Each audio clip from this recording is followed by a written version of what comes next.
Buenos días para todos. En el día de hoy vamos a estar comenzando una nueva serie de videos y esta serie de videos va a ser acerca del cristianismo y la discusión cultural. Y en este primer video vamos a estar hablando de Occidente, del mundo occidental y por qué está en crisis.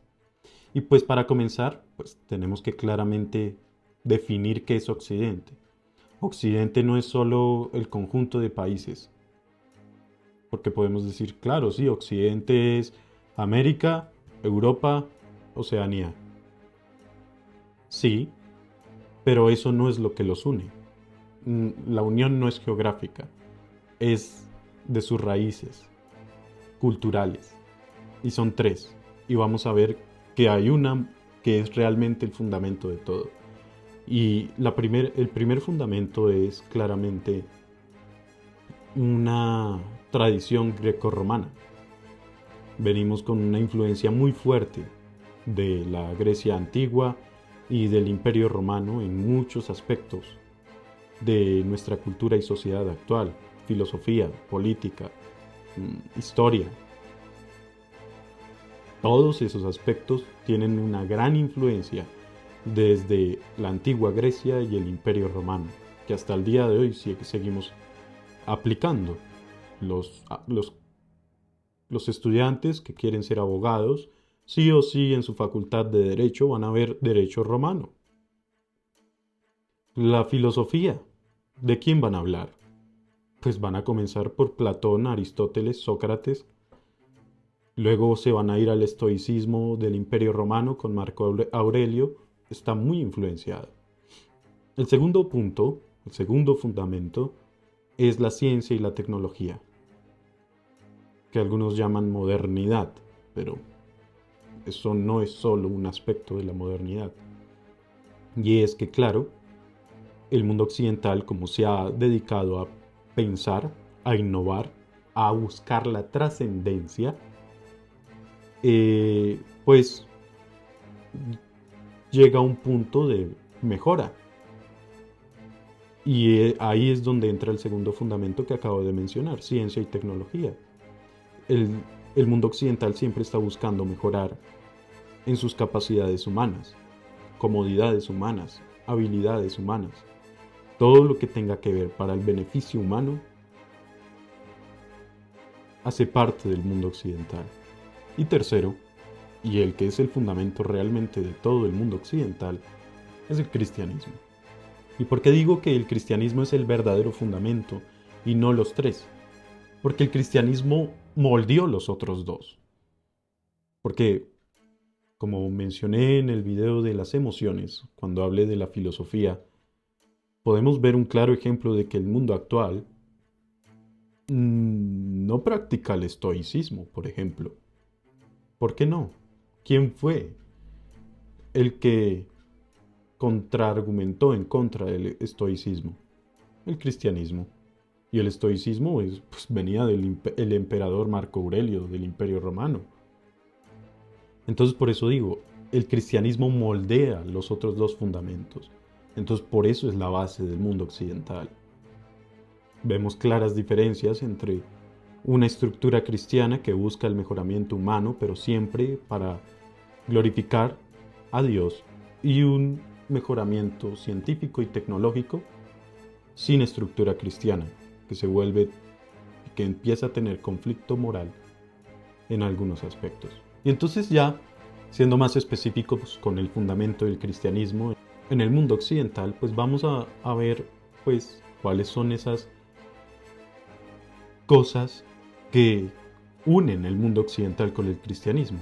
Y si podemos ver, si se acuerdan de los continentes que mencioné, América, Europa y Oceanía, todas tienen, todas tienen un fundamento cristiano, en valores cristianos, en una moralidad cristiana, en un pensamiento cristiano. Sí, Latinoamérica se ve muy influenciada por el pensamiento indígena místico, pero de todas formas sigue siendo muy fuerte la posición cristiana en la cultura latinoamericana. No hay forma de decir que la cultura latinoamericana no es occidental por los indígenas y el misticismo que practican.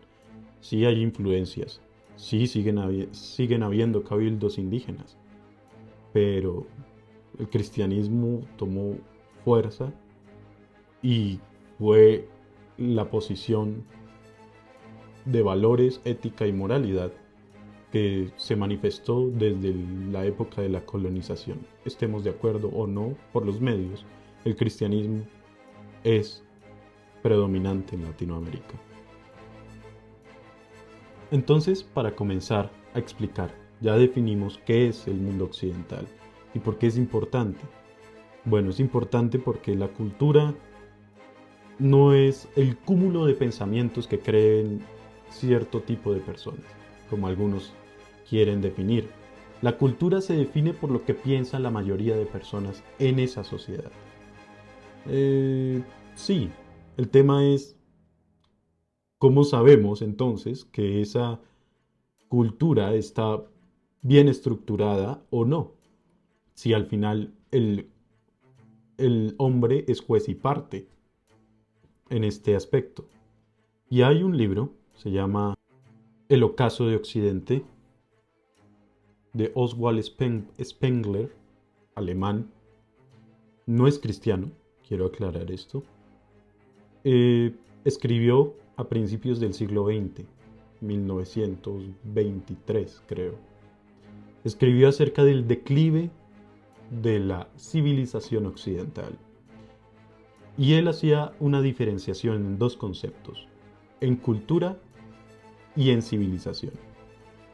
Él decía que la cultura era el auge de una sociedad, porque se daba libertad a la creatividad para la innovación, mientras que la civilización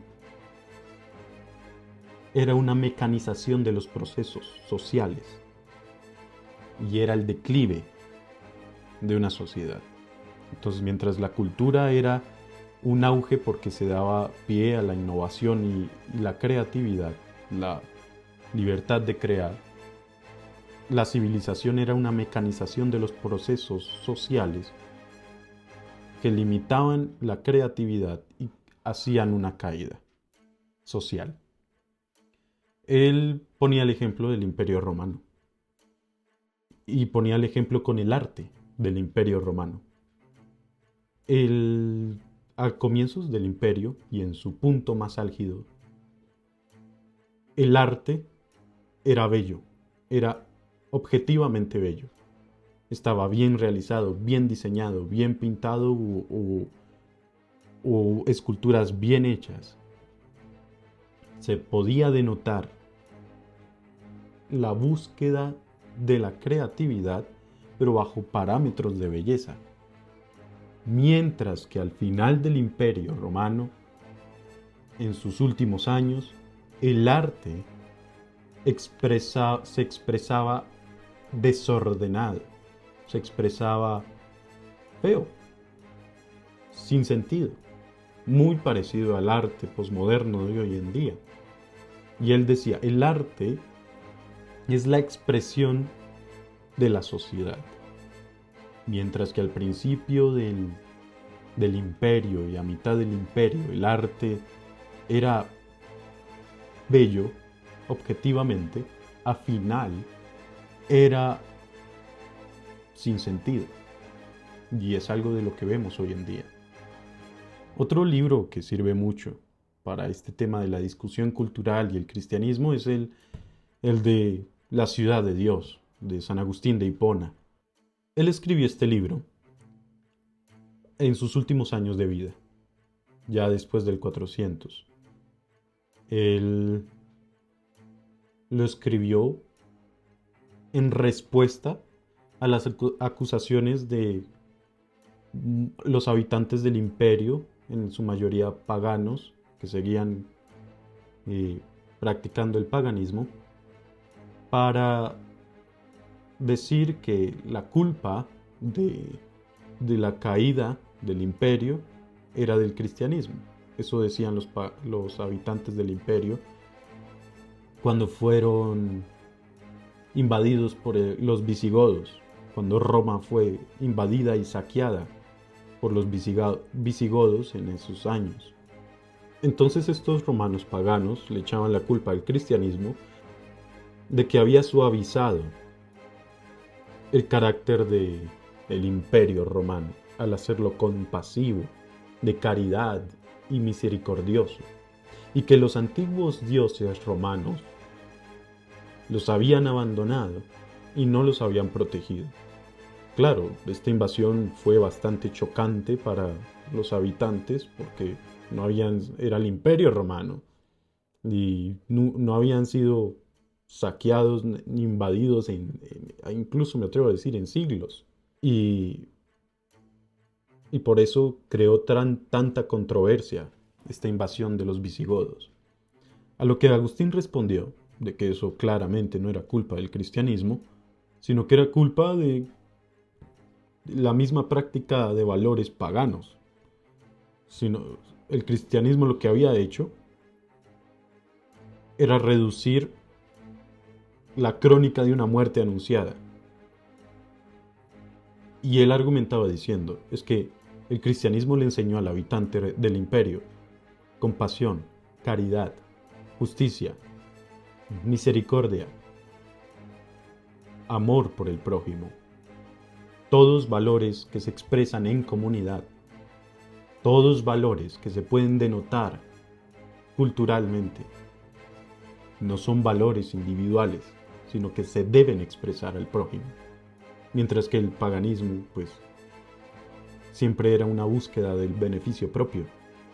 Él utilizaba mucho el ejemplo de la corrupción que vivió el imperio en sus últimos días y que llevó al debilitamiento del imperio hasta el punto de esta invasión, fue el hecho de que las élites del imperio estaban tan corruptas, pero tan corruptas, que no había un beneficio común para el imperio. Siempre buscaban su beneficio propio. Y era algo que al paganismo, bueno, digo paganismo como si fuera un grupo objetivo, pero pues era secular, voy a decir secular, pero sí practicaban pues adoración a dioses y sacrificios, etc. Estas personas seculares del imperio, pues no les importaba si había corrupción o no, con tal de que no les afectara a ellos, algo que vemos hoy en día. Y Agustín decía, la corrupción es un ejemplo de que el cristianismo es un beneficio para el imperio y no un cáncer, como lo son los paganos para el imperio, que están llevando a su caída. Otra fuente interesante para este tema de la discusión cultural y el cristianismo son las reflexiones de la Revolución Francesa de Edmond Burke, escrito por esas épocas, en 1799. Él decía que la Revolución Francesa no tenía nada positivo. Y sí, después de siglos, podemos decir, la Revolución Francesa es de lo más bobo que ha hecho el hombre. Porque fue un movimiento que buscaba, sí, la igualdad.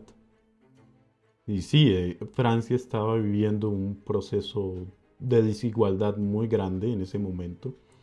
Pero las formas, y no solo las formas, la esencia del movimiento de la Revolución Francesa es totalmente sin sentido. No hay sentido. Literalmente no hay sentido en la Revolución Francesa. Aparte de que es un movimiento totalmente en contra del cristianismo y que desde el Imperio Romano, que hubo persecución a los cristianos en los primeros siglos del cristianismo, no se había vivido un movimiento anticristiano que de verdad buscara desbancar a la iglesia, a aniquilar cualquier percepción de Dios, y que lo buscaba con fines políticos y culturales. Más de 1000 años habían pasado desde una persecución a tal escala, y la Revolución Francesa lo volvió a hacer. La Revolución Francesa es lo peor que le ha pasado a la humanidad moderna. Y lo decía el autor de las reflexiones de la Revolución Francesa. Él decía, es que están cambiando instituciones y tradición histórica, que son el eje con el que hay orden social, por fundamentos sin autoridad. La Revolución Francesa no, en la Revolución Francesa no había autoridad, no había una jerarquización, no había un entendimiento de orden. Era lo que creían la mayoría, pero esa mayoría influenciada por la élite de la revolución. Y entonces empezaron las decapitaciones porque Robespierre decía o porque Voltaire decía. Hasta el punto que el mismo Robespierre fue decapitado. Uno de los que inició la Revolución Francesa fue el último decapitado de la misma revolución. Hasta ese punto sin sentido llegó la Revolución Francesa, porque no había un fundamento de estructura cultural. ¿Se acuerdan las tres estructuras culturales que les mencioné al principio del video de tradición grecorromana, ciencia y tecnología y el verdadero fundamento que es el cristianismo? Pues ellos querían comenzar de cero, querían eliminarlo todo, querían comenzar. ¿Y qué propusieron? Nada, no propusieron nada. Todo son conceptos sin sentido y coerción. Eso fue la Revolución Francesa. Y Burke, el autor de este libro, decía, ese desorden, esa falta de autoridad, es dejarle la puerta abierta a la tiranía. ¿Y qué pasó los años después en Francia? Napoleón Bonaparte. O sea, tuvo toda la razón. Bueno, él menciona que la Revolución Francesa solo iba a causar caos, violencia y una sociedad sin sentido. Y fue lo que pasó. Aparte de la tiranía que ya mencioné. Y fue lo que pasó y que hasta el día de hoy sigue siendo parte de la sociedad francesa. Es otro título interesante de cómo el cristianismo es fuente del mundo occidental. Entonces, para concluir, Occidente está en crisis porque está abandonando su fundamento verdadero, cristianismo. El cristianismo se ha vuelto culturalmente rechazado, pero es la base de todo lo que vivimos hoy en día. Igualdad, la base es el cristianismo. Que política, la base la moldeó el cristianismo. Filosofía, la base la moldeó el cristianismo. Pero queremos rechazar lo que ha moldeado lo que vivimos y pensamos. Entonces, pues claro, vivimos una sociedad que no encuentra sentido en su vida y que adoptó el existencialismo y el nihilismo de Nietzsche, porque no hay Dios y no hay moralidad objetiva, por lo tanto, pues, mi vida en qué tiene sentido. Y es eso lo que vive la cultura hoy en día. Una lucha por buscar identidad, porque rechaza lo que le da identidad, que es el cristianismo. Lo que forjó su identidad, lo rechaza. Vamos a estar también hablando de temas más a fondo y pues bueno, cómo contrarrestar esto. Aquí este primer video es como un marco histórico y una definición del mundo occidental, un marco histórico de lo que ha traído el cristianismo a nuestro pensar, a nuestro sentir, a nuestro vivir y cómo el cristiano debe actuar para recuperar esa influencia cultural que siempre estuvo presente. El cristianismo siempre estuvo presente. Cualquier tipo de pregunta la pueden hacer en los comentarios o de manera privada. Y, como dije, una pequeña introducción a una serie de videos que vamos a hablar de cómo el cristianismo está llamado a influenciar en este siglo XXI. Gracias.